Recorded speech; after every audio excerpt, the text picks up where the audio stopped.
রাজনীতির ময়দানে একটা বাক্য এখন সবচেয়ে বেশি আলোচিত হচ্ছে। সজীব ওয়াজেদ জয় একটা কথা বলেছেন, জুলাইয়ের আন্দোলনে নিরীহ ছাত্রদের মৃত্যুর পুরো দায় আমি নিচ্ছি। কিন্তু কথা হচ্ছে, এই দায় স্বীকার কি সত্যি অনুশোচনা থেকে, নাকি এর পেছনে কোনো গভীর আন্তর্জাতিক চাল কাজ করছে? একদম ঠিক বলেছ। কলকাতায় বিজেপি ঘনিষ্ঠ একটি সংগঠনের অনুষ্ঠানে জয় যখন ভার্চুয়ালি এই কথা বলছেন, তখন আমাদের মাথায় তিনটি প্রশ্ন আসা খুব স্বাভাবিক। প্রথমত, তিনি দায় নিচ্ছেন কিন্তু বিচারের কথা বলছেন না কেন? দ্বিতীয়ত, তিনি এই পুরো বক্তব্য ইংরেজিতে কেন দিলেন? আর তৃতীয়ত, জুলাইয়ের দায় নিলে অগাস্টের মৃত্যুর দায় তিনি কেন এড়িয়ে গেলেন?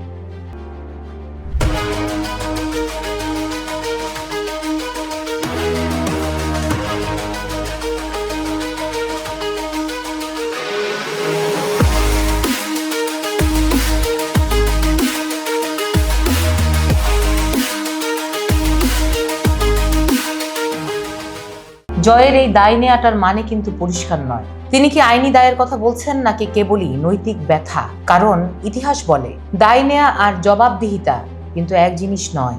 নেলসন ম্যান্ডেলা বা জার্মানি যখন ক্ষমা চেয়েছিল, তখন সেখানে একটা রূপরেখা ছিল, কিন্তু জয়ের এই বক্তব্যে তদন্ত বা বিচার বিভাগ নিয়ে একটা শব্দও নেই। ঠিক এই জায়গাতেই একটা খটকা লাগে। কারণ জয় বলছেন সরকার হিংসা শুরু করেনি, বরং জঙ্গিরা শুরু করেছিল। আবার তিনি বলছেন আন্দোলনকারীরা জঙ্গি ছিলেন না। তার মানে কি এই যে দায় স্বীকার করেও তিনি আসলে পুরো ঘটনাকে আড়াল করার চেষ্টা করছেন? এটা অনেকটা বাস অ্যাক্সিডেন্ট করে দায় নেওয়ার মতো। পুলিশ ধরার পর যেমন চালক বলে, হ্যাঁ এই দায়টা আমার, কিন্তু তাতে কি বিচার হয়?